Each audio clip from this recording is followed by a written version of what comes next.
Partimos agora para a equação da conservação da massa. Do princípio de conservação da massa que nós estabelecemos no vídeo anterior, nós temos que a variação da massa com relação ao tempo no meu sistema, ela vai ser igual a zero. Se a gente fizer n igual a m e eta igual a 1 naquela equação do teorema do transporte de Reynolds, nós vamos obter que a variação de massa com relação ao tempo do meu sistema ela é igual à variação com relação ao tempo da minha propriedade ρ no meu volume de controle. ρ é a minha massa específica, mais a taxa na qual a minha propriedade ρ está deixando o meu volume de controle. Mas o que acontece? A minha variação da massa com relação ao tempo para o meu sistema ela é zero. Portanto, o que nós temos é que a variação com relação ao tempo da integral da minha propriedade ρ no meu volume de controle, mais a taxa que a minha propriedade ρ está deixando o volume de controle, isso tem que ser igual a zero. Essa equação é a equação da conservação da massa, mas ela também é conhecida como a equação da continuidade. Tá? Então, essa é a nossa equação da continuidade. Alguns casos particulares é que, se nós tivermos um certo número de entradas e saídas unidimensionais, nós podemos escrever que a taxa que a minha propriedade está variando com o tempo dentro do meu volume de controle vai ser, se eu tiver velocidades e áreas uniformes, eu tenho que o que está saindo do meu volume de controle menos o que está entrando mais o que está variando com o tempo, isso daqui tem que ser igual a zero. Se nós tivermos um escoamento compressível em regime permanente, o que nós temos? Nós temos que a integral de ρv dA ela vai ser igual a zero. Esse primeiro termo nosso vai embora, sobra só que integral sobre a superfície de controle de ρv dA é igual a zero. Lembrando que se nós tivermos esse termo aqui e esse termo for negativo, nós temos massa entrando no volume de controle. E se esse termo for positivo, a massa está saindo do volume de controle. Quando sai é positivo e quando entra é negativo. Se o fluido é incompressível, o nosso ρ é constante. E, portanto, a gente tem que essa integral, se o ρ é constante, ele sai para fora da integral. O vosso volume de controle ele é fixo, portanto, para ρ constante, eu não tenho também esse primeiro termo da variação com o tempo de ρ dV. Portanto, o que nós temos aqui, o que resta a nós é a integral de VdA. Essa integral VdA sobre uma seção de superfície de controle, ela vai ser comumente chamada de taxa de fluxo, tá? De volume ou vazão em volume, ou ainda vazão volumétrica. Vocês sabem lá do ensino médio que vazão é velocidade vezes a área. E nada mais é do que isso acaba sendo definido, vem do teorema do transporte de Reynolds. É definido pelo teorema do transporte de Reynolds. Se nós tivermos escoamento incompressível e regime permanente, e além de a velocidade poder ser aproximada como uniforme em cada entrada e saída, nós podemos aproximar isso daqui somatório sobre a superfície de controle de VdA. Vai ser todas as minhas entradas, V vezes A vezes todas as entradas, menos V vezes A vezes todas as saídas. No exemplo 3.1, um tanque de volume fixo, ele contém uma salmoura com massa específica inicial, ρI, e essa massa é maior que a da água. A água pura está entrando no tanque em regime permanente e misturando-se perfeitamente com a salmoura.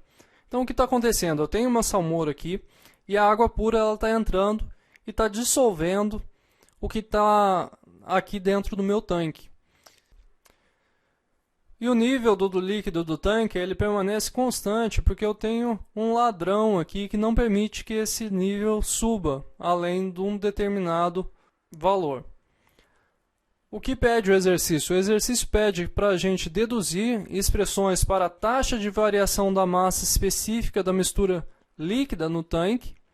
Nós queremos encontrar uma expressão para ρ de T, como que o ρ está variando com o tempo, e qual que é o tempo requerido para que a massa específica dessa mistura atinja o valor ρf, sendo ρi maior que ρf, maior que ρ de H2O.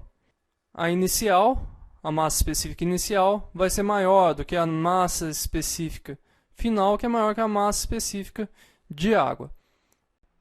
Vamos então para a resolução do exemplo 3.1. Eu vou delimitar para vocês aqui o volume de controle que nós iremos trabalhar. Então, eu estou desenhando para vocês, nós estamos considerando esse que é o nosso volume de controle. Nós vamos aplicar a equação da conservação da massa para o volume de controle que nós desenhamos. Quais que são as equações que nós vamos utilizar na resolução desse exercício? Vai ser a equação da conservação da massa, apenas ela. Vamos assumir que temos volume constante no tanque, o volume de líquido permanece constante, porque o volume do tanque é constante. O ρ é uniforme no tanque e a velocidade v é uniforme nas entradas e saídas. Com isso, vai simplificar bastante e nós vamos poder utilizar a relação da vazão. Portanto, V1 vezes A1 é igual a V2 vezes A2, que é igual à minha vazão Q. Assim, aplicando então a equação da conservação da massa, nós não podemos desprezar o primeiro termo, porque nesse caso nós queremos determinar qual que vai ser o tempo. Muito bem, agora nós vamos partir para a integração. Esse primeiro termo nós não vamos desprezar, porque esse processo é um processo transiente, não é um processo em regime permanente. Eu não vou identificar a entrada e a saída nesse caso, porque a entrada e a saída vai fornecer a mesma vazão. A gente tem apenas uma entrada e uma saída. No entanto, o que diferencia esses dois casos é justamente a massa específica. Na entrada nós temos a massa específica da água e na saída nós temos a massa específica da mistura. Nós podemos fazer a primeira integral, vai dar volume, derivada de ρ com relação a T vezes o volume. Separando isso, nós temos essa expressão aqui. Nós podemos separar por variáveis e integrar. Nós vamos integrar de 0 até o tempo final e da massa específica inicial até a massa específica final. Fazendo essa integral de dρ sobre ρ menos ρ da água, nós obtemos que isso dá ln de ρ menos ρ da água, aplicado de ρ inicial até o ρ final, que é igual a menos V vezes A dividido pelo volume vezes o tempo t. Nós queremos determinar qual que é esse tempo t.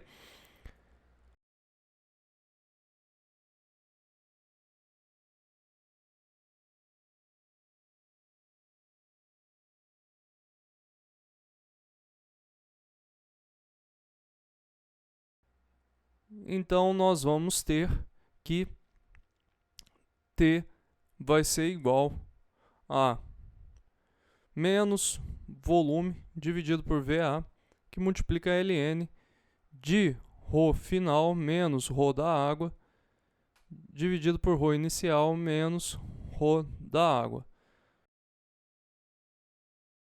Similarmente ao que foi desenvolvido para a equação da conservação da massa, nós podemos também fazer a dedução do teorema do transporte de Reynolds aplicado à equação da conservação da quantidade de movimento linear. Da segunda lei de Newton, quando nós temos um sistema se movendo em relação a um sistema de coordenadas inerciais, nós podemos estabelecer que a força desse sistema é dada pela derivada do princípio da conservação da quantidade de movimento linear com relação ao tempo. E nós vimos que esse princípio da conservação da quantidade de movimento linear para o sistema é dado pela integral de V vezes dm sobre a matéria do sistema, a quantidade de matéria do sistema, que é igual à integral de ρ v dv sobre o volume do sistema. A força F ela vai incluir todas as forças que nós podemos ter, tanto as forças de campo quanto as forças de superfície.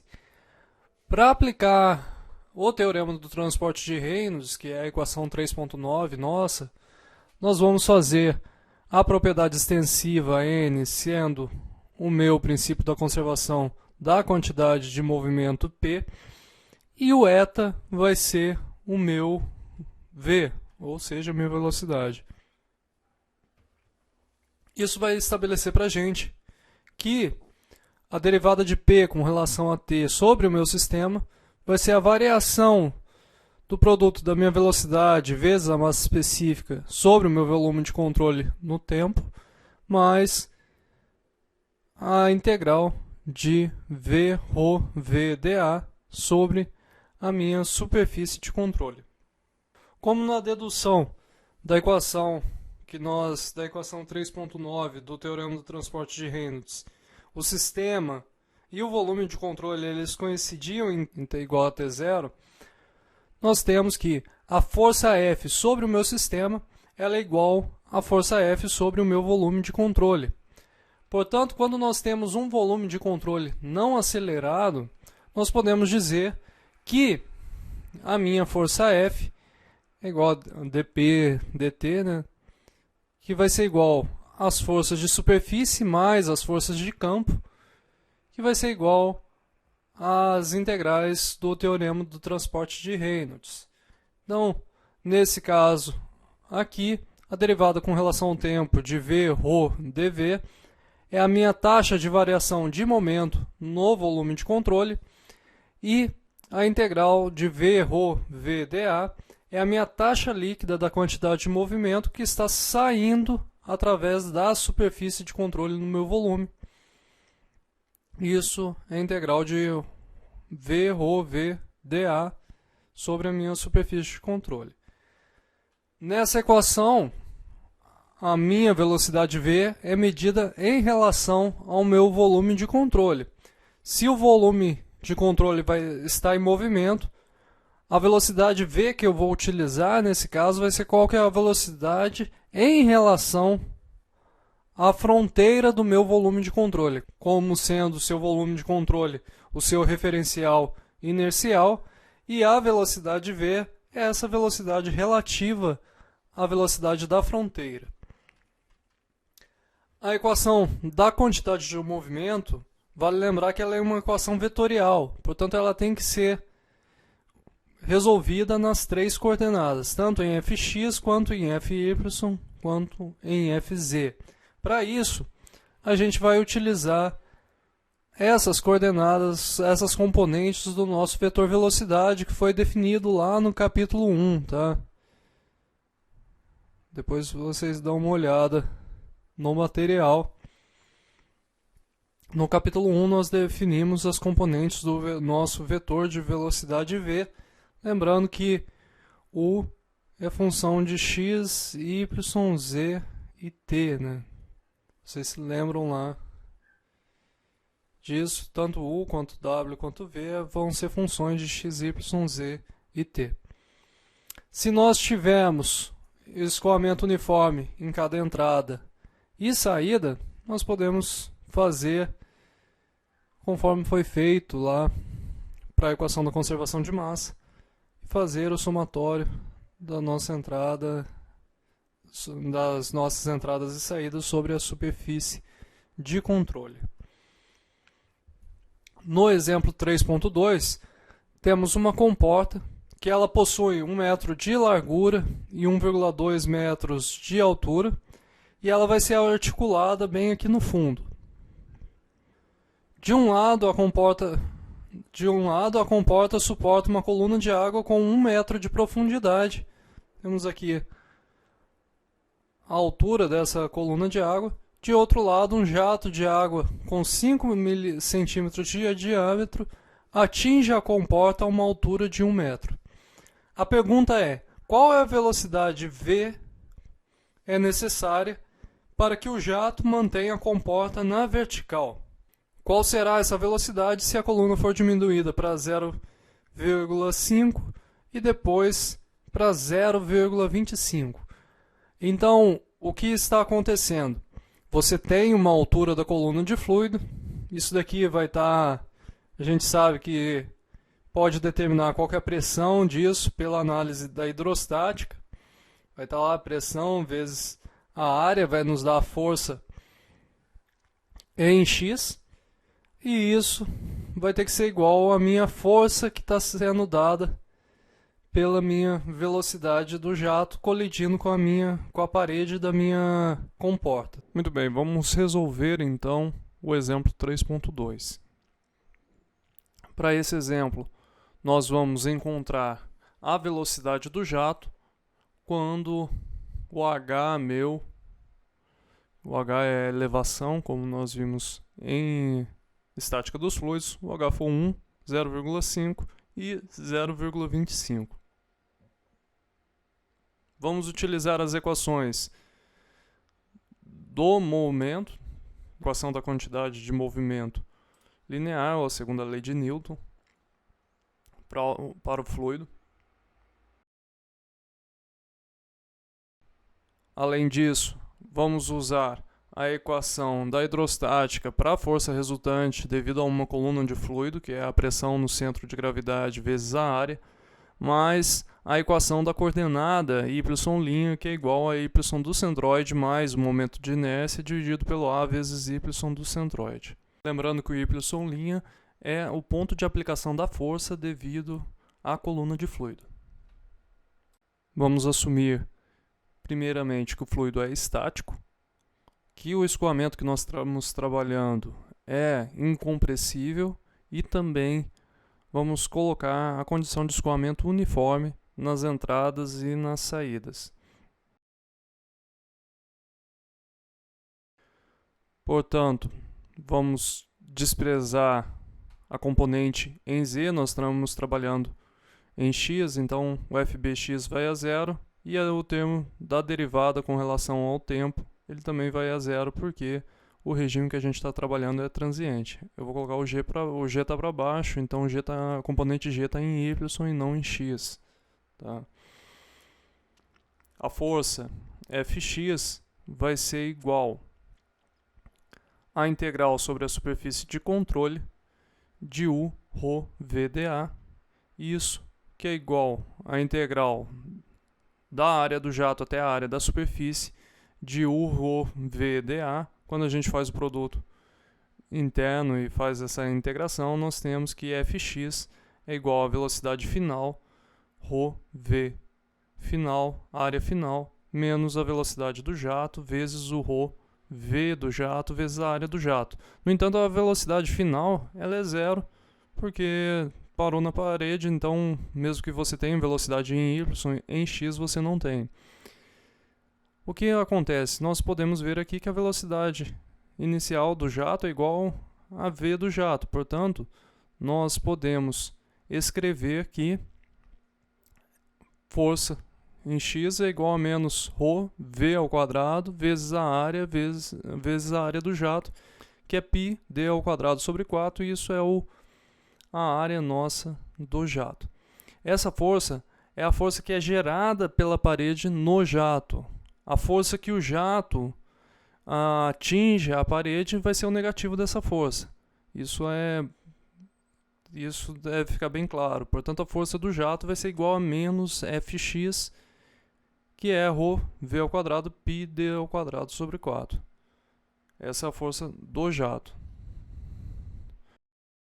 Para a gente calcular a força hidrostática, vamos usar a pressão no centro de gravidade vezes a área.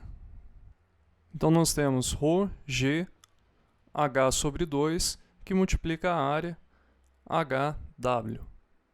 Isso nos dá meio de ρGW H2. Essa é a força resultante devido às forças hidrostáticas. Agora nós vamos calcular o ponto de aplicação dessa força, que é a aplicação da equação do y', conforme vimos no capítulo anterior. Y' igual a y do centroide mais momento de inércia com relação a xx dividido por AYC. Isso nos dá h sobre 2, o momento de inércia é WH³ sobre 12 e a área WH vezes o y do centroide, h sobre 2. Resolvendo isso, nós temos 2/3. Quando nós tomamos os momentos em relação à articulação, nós podemos obter uma relação entre a força do jato e a força hidrostática. Vou fazer um esquema aqui para vocês da aplicação das forças. A força do jato está sendo aplicada a uma altura h, que é h do jato, e a força do fluido está sendo aplicada no ponto y'. Só que a gente tem que a altura da coluna de fluido é h, né?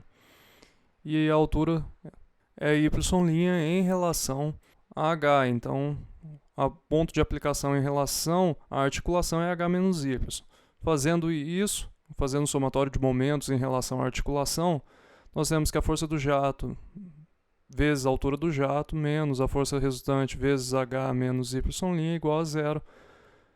Substituindo agora os valores que nós encontramos até então, nós temos que meio de ρGWH², que multiplica h sobre 3, é igual a ρV² π d2 sobre 4, que multiplica a altura do jato. Com isso, nós podemos encontrar a equação da nossa velocidade, que é a raiz de 2GWH³ dividido por 3π d² vezes a altura do jato. Para o primeiro caso, quando vocês substituírem os valores, eu não vou escrever todos os valores aqui, vocês vão obter a velocidade, para o primeiro caso, de 28,86 metros por segundo, para o segundo caso, de 10,20 metros por segundo, e para o terceiro caso, de 3,56 metros por segundo. Nós finalizamos a equação da quantidade de movimento linear. Então, até o próximo vídeo, que nós vamos falar sobre a equação de Bernoulli.